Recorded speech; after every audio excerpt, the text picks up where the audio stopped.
India Pentecost ദൈവസഭയുടെ പ്രസിഡന്റും ഇന്നത്തെ മീറ്റിംഗിന്റെ അധ്യക്ഷമായിരിക്കുന്ന പാസ്റ്റർ കെ.എം. ജോസഫ്, ജനറൽ കൗൺസിലെ ഓഫീസ് ബെയറേഴ്സ്, അംഗങ്ങൾ, Kerala state council president pastor K M. John, Kerala state council executives, council members, ഇതര സംസ്ഥാനങ്ങളുടെ റീജിയണൽ പ്രസിഡന്റ്മാരായിരിക്കുന്ന കഥാദാസന്മാർ, ഓരോ റീജിയനിൽ നിന്ന് കടന്നു വന്നിരിക്കുന്നതായ കമ്മിറ്റി അംഗങ്ങൾ, എക്സിക്യൂട്ടീവ്സ്, കർത്താവിന് വയൽ അധ്വാനിക്കുന്നതായ മാന്യ കർത്തദാസന്മാർ, സഹോദരി സഹോദരന്മാർ, ഉപരിയായി ഇന്നത്തെ ഈ മീറ്റിംഗിന്റെ മുഖ്യ അതിഥിയായി നാം ക്ഷണിച്ച് നമ്മുടെ ക്ഷണം സ്വീകരിച്ച് കടന്നു വന്നിരിക്കുന്നതായ ശ്രീ കെ. മാത്യു അവർ, എല്ലാവർക്കും കർത്താവായ യേശുക്രിസ്തുവിന്റെ ധന്യനാമത്തിൽ സ്നേഹവന്ദനങ്ങൾ അറിയിക്കുന്നു. പൂനെയിൽ നിന്ന് കടന്നു വന്ന സാം തോമസ് ഇവിടെ എവിടെയെങ്കിലും ഉണ്ടെങ്കിൽ ദയവായി ഉടൻ പ്ലാറ്റ്ഫോമിലേക്ക് വരണമെന്ന് ഓർപ്പിക്കുന്നു. കഴിഞ്ഞ 75 വർഷങ്ങൾ നമ്മെ പരിപാലിക്കുകയും വഴി നടത്തുകയും ചെയ്തതായ നമ്മുടെ ദൈവത്തിന് സ്തുതി സ്തോത്രങ്ങൾ അർപ്പിക്കാനാണ് നാം ഒരുമിച്ച് ഇന്ന് പകൽക്കാലം ഈ പന്തലിൽ ദൈവസന്നിധിയിലായിരിക്കുന്നു. ഇന്ത്യ പെന്തക്കോസ്ത് ദൈവസഭയുടെ പ്രാരംഭം, വളർച്ചയെക്കുറിച്ച്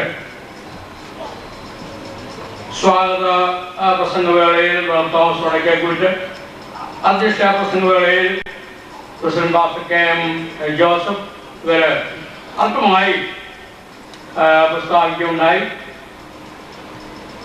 ഇന്ത്യ പെന്തക്കോസ്ത് സഭയുടെ വളർച്ചയെക്കുറിച്ച് വളരെ അഭിമാനത്തോടുകൂടെ അനേക കാര്യങ്ങൾ പറയുവാൻ കഴിയും. ഇന്ന് ദീർഘമായ സമയം അതിനെടുത്ത് ഉപയോഗിക്കാൻ സമയമില്ല, ആഗ്രഹിക്കുന്നില്ല. എങ്കിലും ചുരുക്കം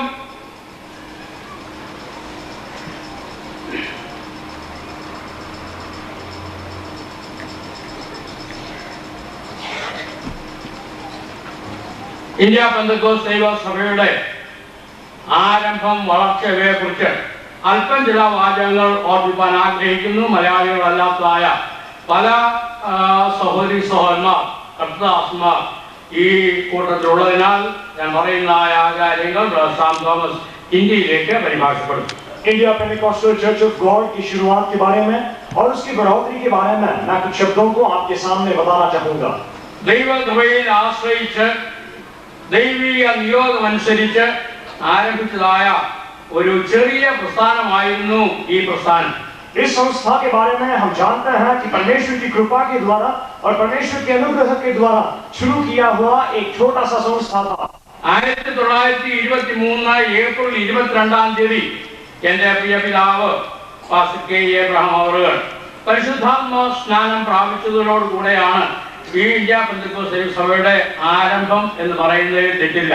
इस बात में कहने में कोई गलती नहीं है कि सन 1923 के अप्रैल महीने के 22 तारीख को जब मेरे पिताजी माननीय रेवरेंड पास्टर के. अब्राहम ने परमेश्वर की आत्मा से भरपूरी पाया, उस दिन से लेकर इस संस्था का शुरुआत हुआ. ഒരു വേർപാട് വിശ്വാസിയായിരുന്ന അദ്ദേഹം പരിശുദ്ധാത്മാവിനാൽ നിറയപ്പെട്ടപ്പോൾ താൻ ഉൾപ്പെട്ടിരുന്നായ ആ സഭയിലെ തന്റെ കൂട്ട സഹോദരങ്ങൾ തന്നിൽ നിന്ന് അകലുവാനിടയായിട്ടുണ്ട്.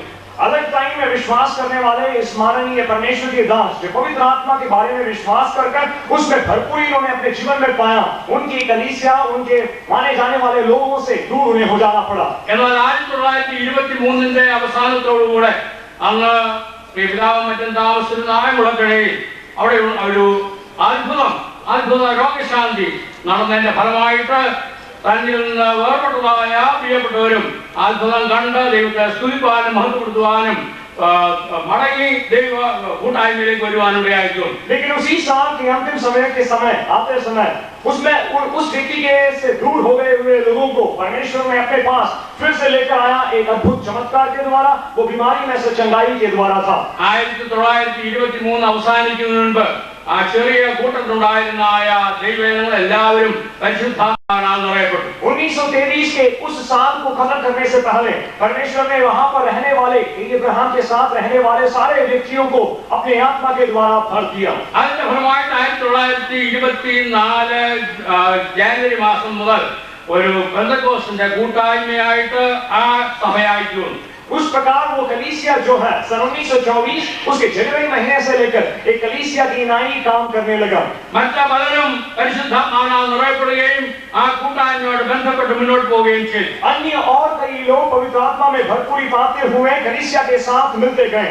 മുളക്കടയിൽ ആരംഭിച്ചതായ പ്രവർത്തനം അതിന്റെ സമീപ പ്രദേശങ്ങളായ വെട്ടിയ, പന്തളം, പുന്തല ആദിയായ പ്രദേശങ്ങളിൽ, കുമ്പനാട്, ഇടിയമ്പൂർ ആദിയായ പ്രദേശങ്ങളിലേക്ക് വ്യാപിപ്പാൻ കർത്താവ് കൃപ ചെയ്തു. मुलकरा नामक जगह पर इस सेवकाई का शुरुआत हुआ, लेकिन परमेश्वर की कृपा के कारण कुंभनाड और उसके आसपास के रहने वाले सारे जगहों में परमेश्वर की सेवकाई फैलना शुरू हो गया. അവിടെയായി കൂട്ടായ്മകളായിട്ട് ചെറിയ ചെറിയ കൂട്ടായ്മകളായിട്ട് ആ സഹോദരങ്ങൾ നിലകൊണ്ടു. भाई लोग इकट्ठे होते थे संगति के लिए. परमेश्वर की कलीसियाओं की स्थापना शुरू होने लगा. അന്ന് ആ പ്രസ്ഥാനത്തിന് അല്ലെങ്കിൽ ആ കൂട്ടായ്മയ്ക്ക് ഒരു പേര് അവരെടുത്തിരുന്നില്ല. उस समय उस संस्था को कोई खास नाम नहीं दिया गया था. കുമ്മാട്ടിലുള്ളായ സഹോദരന്മാർ, പന്തളത്തിലുള്ളായ സഹോദരന്മാർ, വെട്ടിയാറ്റിലുള്ളായ സഹോദരന്മാർ, മുളക്കടയിലുള്ളായ സഹോദരന്മാർ എന്ന നിലയിലാണ് അന്യോന്യം അറിയപ്പെട്ടിരുന്നത്. एक एक झुंड के भाई लोगों को उस जगह के नाम के द्वारा पहचाना जाता था. कुंभनाड में रहने वाले भाई लोग या अन्य कोई जगह में रहने वाले भाई लोग. എന്നാൽ 1924 തന്നെ ആ കൂട്ടായ്മയിൽ ഒരു വിവാഹം നടക്കേണ്ടതായിട്ട് വന്നു. लेकिन उसी साल में सन 1924 में एक शादी उन लोगों के बीच में होना जरूरी था. വിവാഹം നടത്തുന്നതിന് ഒരു രജിസ്റ്റർ ആവശ്യമാണ്. രജിസ്റ്റർ ഉണ്ടാകുന്നതെങ്കിൽ ഒരു സഭയുടെ പേരിലായിരിക്കണം. അതുകൊണ്ട് അന്ന് ഉണ്ടായിരുന്ന പ്രിയപ്പെട്ടവർ കൂടി ആലോചിച്ച് ദൈവങ്ങളിലായ ആലോചനയ്ക്കനുസരിച്ച് ദ സെന്റ് ഇന്ത്യ പെന്തക്കോസ്ത് ദൈവസഭ, the south Indian Pentecostal church of God എന്ന പേര് അവർ സ്വീകരിച്ചു. उस समय ब्याह के लिए रजिस्टर शुरू होना जरूरी है और रजिस्टर होना है तो समूह को भी रजिस्टर करना जरूरी है. इसीलिए इसको 10 Pentecostal Church of God ऐसा The South Indian Pentecostal Church of God. The South Indian Pentecostal Church of God ऐसे इसको रजिस्टर कर लिया. നാളുകൾ കഴിഞ്ഞപ്പോഴേക്ക് വേല വ്യാപിപ്പാൻ കർത്താവ് ഇടയാക്കി. जैसे समय बीतते गया परमेश्वर की सेवकाई भी फैलते गई. അന്നത്തെ മധ്യ തിരുവിതാംകൂറിന്റെ ചില ഭാഗങ്ങളിലാണ് പ്രവർത്തനം ആയിരുന്നെങ്കിലും കൊച്ചി സംസ്ഥാനം, മലബാർ, തമിഴ്നാട്, ആന്ധ്ര മുതലായ പ്രദേശങ്ങളിലേക്ക് വേലകൾ വ്യാപിച്ചു. परमेश्वर की सेवकाई एक छोटे से जगह में शुरू हुआ, लेकिन परमेश्वर की कृपा के कारण कुंभनाड, तमिलनाडु और इस प्रकार के जगहों में परमेश्वर की सेवकाई फैलने लगा. 1934 ആയപ്പോഴേക്കും ഈ തെക്കേന്ത്യ ഭാഗങ്ങൾ മാത്രമല്ല വടക്കേന്ത്യ പ്രദേശങ്ങളിലേക്കും വേലകൾ വ്യാപിപ്പാൻ കർത്താവ് സഹായിച്ചു. सन 1934 के होते ही सिर्फ दक्षिण भारत में परमेश्वर की सेवकाई बना नहीं रहा, वो उत्तर भारत में भी प्रवेश कर लिया. അങ്ങനെ വടക്കേന്ത്യ പ്രദേശങ്ങളിലും വേലകൾ വ്യാപിച്ചതിന് ഫലമായിട്ട് the South Indian Pentecostal Church of God, തെന്നിന്ത്യ Pentecost ദൈവസഭ എന്നുള്ളതായ ആ പേര് അർത്ഥമില്ലാതായിട്ടുണ്ട്. इस प्रकार परमेश्वर की सेवकाई उत्तर भारत की तरफ भी बढ़ने के कारण अब इस कलीसिया को दक्षिण भारतीय परमेश्वर की पेंटेकोस्ट कलीसिया ऐसा बुलाया जाना में कोई मतलब नहीं रहा. അതുകൊണ്ട് പിതാക്കന്മാർ കൂടി ആലോചിച്ച് തീരുമാനിച്ച് ഒറിജിനൽ പേരിൽ നിന്ന് സൗത്ത് എന്നുള്ളതായ ആ പദം മാറ്റിയിട്ട് the Indian Pentecostal church of God എന്നുള്ളതായ പേര് സ്വീകരിച്ചു. इसलिए हमारे पिताओं के आपस में मिलन हुआ और उन्होंने यह निर्णय ले लिया कि इसमें से दक्षिण अथवा साउथ ये शब्द को हम निकाल देंगे और the Pentecostal church of God ऐसे इसका नाम रख लेंगे. 1935 ഡിസംബർ 9 ആന്ധ്രാപ്രദേശത്തെ ഏലൂരിൽ the Indian Pentecostal church of God എന്ന പേരിൽ ഈ പ്രസ്ഥാനം രജിസ്റ്റർ ചെയ്തു. आंध्र प्रदेश के एलूर नामक जगह में सन 1935 उसके अगस्त महीने के 9 तारीख को द पेंटेकोस्टल चर्च ऑफ इस कलीसिया को रजिस्टर कर लिया. ചുരുക്കത്തിൽ പറയട്ടെ, വേല വ്യാപിപ്പാൻ കർത്താവ് ഇടയാക്കി. संक्षिप्त में बताता हूँ, परमेश्वर की सेवकाई बढ़ता गया. ഇന്ത്യയുടെ വിവിധ ഭാഗങ്ങളിലേക്ക് വേല വ്യാപിച്ചു. इंडिया के विभिन्न भागों में ये कलीसिया जो है बढ़ते गई. ഇന്ന് ഇന്ത്യയിലുള്ളതായ എല്ലാ സംസ്ഥാനങ്ങളിലും ഇന്ത്യ പെന്തക്കോസ്ത് ദൈവസഭയുടെ പ്രവർത്തനമുണ്ട്. आज इंडिया के हर स्टेट में परमेश्वर की कलीसिया India Pentecostal church of God आज है. എല്ലാ പ്രധാന പട്ടണങ്ങളിലും ഇന്ത്യ പെന്തക്കോസ്ത് ദൈവസഭയുടെ പ്രവർത്തനമുണ്ട്. हर मुख्य शहर में इस कलीसिया की सेवकाई होती आ रही है.